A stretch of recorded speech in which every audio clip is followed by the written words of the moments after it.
Kita dengarkan kisah Asy-Syu'bi. Syu'bi terkenal seorang ulama tabi'in, nama lainnya Amir bin Syurahbil rahimahullah. Beliau pernah menjadi penasehat khalifah. Penasehat khalifah ini zaman dulu kelebihan khalifah-khalifah Islam kita itu mereka menjadikan penasehat-penasehatnya selalu ulama.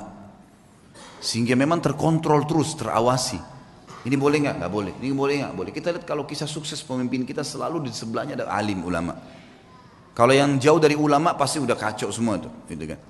Maaf saya tidak singgung siapapun tentunya, tapi saya membahasakan ini umumnya, histori. Kalau kita lihat coba baca deh, suksesnya pemimpin-pemimpin khalifah-khalifah kita, gitu kan. Itu semua di sebelahnya memang ada penasihat para ulama. Waktu Abu Bakar menjadi khalifah, penasihatnya Umar bin Khattab. Waktu Umar bin Khattab jadi khalifah, Ali bin Abi Thalib dan Uthman menjadi penasihatnya. Waktu Uthman bin Affan, Abdurrahman yang menjadi penasihatnya Ali bin Abi Thalib dan dan Sa'ad bin Abi Waqqas. Terus begitu, mereka saling minta orang-orang di sebelahnya jadi penasihat. Subhanallah, khalifah ini sangat terkenal dengan kesolehannya. Abdul Malik bin Marwan namanya. Saleh dia jadikan penasihatnya Syu'bi. Syu'bi seorang ulama yang terkenal, ulama hadis, ulama fikih dan seterusnya. Pernah satu waktu khalifah ini menahan sebagian orang, tapi belum jelas orang ini salah atau enggak. Penjarain dulu deh, gitu kan. Dipenjarain dulu untuk memastikan orang ini salah atau tidak. Gitu.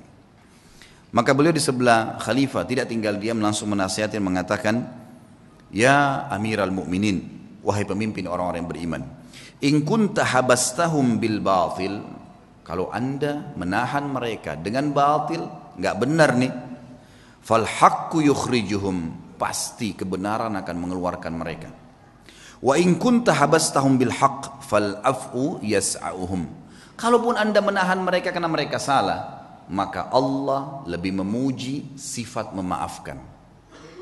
Nasihat yang luar biasa. Maka Abdul Malik pun rahimahullah langsung memaafkan orang-orang tersebut, menyelesaikan hak-haknya orang yang diambil, ya. Betul-betul kebutuhan pada saat itu bukan hal mencuri, bukan hal yang apa ya. Hal-hal yang masih bisa ditoleransi karena memang ada perseruan yang akhirnya masih bisa ditoleransi. Akhirnya dimaafkan oleh Abdul Malik, tapi posisi di sini Syu'bi menasihatinya.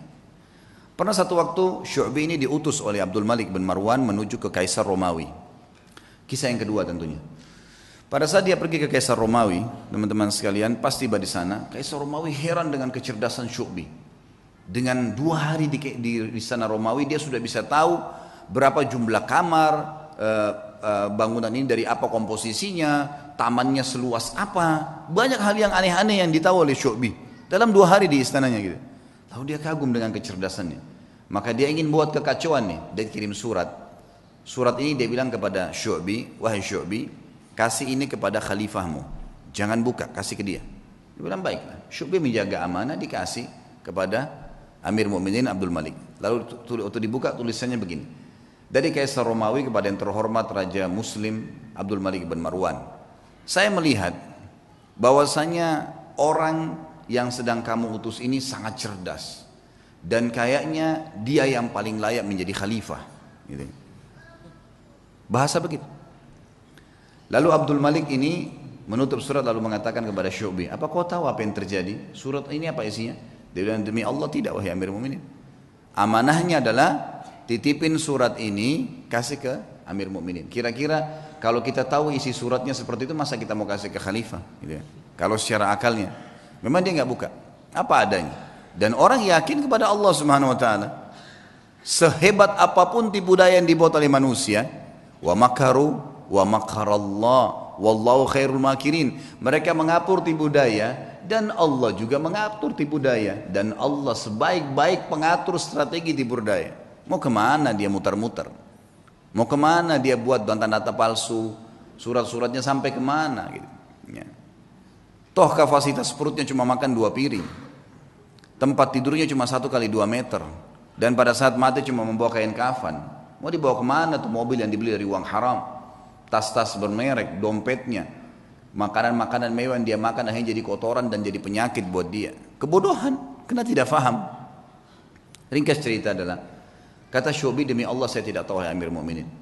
Kata dia, sesungguhnya Raja Kaisar Romawi itu menulis surat mengatakan kagum dengan kecerdasanmu, dan dia berkata, gitu kan, kalau kamu adalah orang yang paling layak jadi khalifah.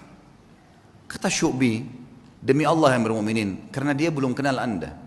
Kalau dia kenal Anda, pastilah otomatis dia akan tahu bahwasanya Anda lebih cerdas daripada saya. Lalu kata Abdul Malik, saya sudah faham apa maksudnya. Lalu kemudian dia kirim surat lagi ke Raja Romawi dan dia berkata, kepada dari Amir Mu'minin Abdul Malik bin Marwan dan kepada Kaisar Romawi, apa yang kamu ucapkan itu, ya, sebenarnya sudah saya baca. Kalau kau ingin mengacaukan kerajaan saya, dan ketahuilah, saya dan Syu'bi bersaudara karena Allah dan tidak akan pernah kau bisa masuk di dalamnya. Lalu pengantar surat ini rupanya waktu dia ngantar surat, dia sempat di sebelahnya Kaisar Romawi, dia dengar. Maka dia mengatakan, ya, demi Allah, kata si Kaisar Romawi tapi dalam bahasa Arab diterjemahkan. Karena mereka juga memanggil Allah, orang-orang Kristen gitu kan. Demi Allah, saya tidak ingin kecuali itu, ingin mengacaukan kerajaannya. Tapi hubungan antara seorang mukmin dengan mukmin teman-teman, atasan dengan bawahannya, tidak mudah dikoyahkan kalau dia kenal Allah Subhanahu wa taala. Orang ketiga datang membuat fitnah, membuat apa, semuanya tidak akan ada masalah buat dia.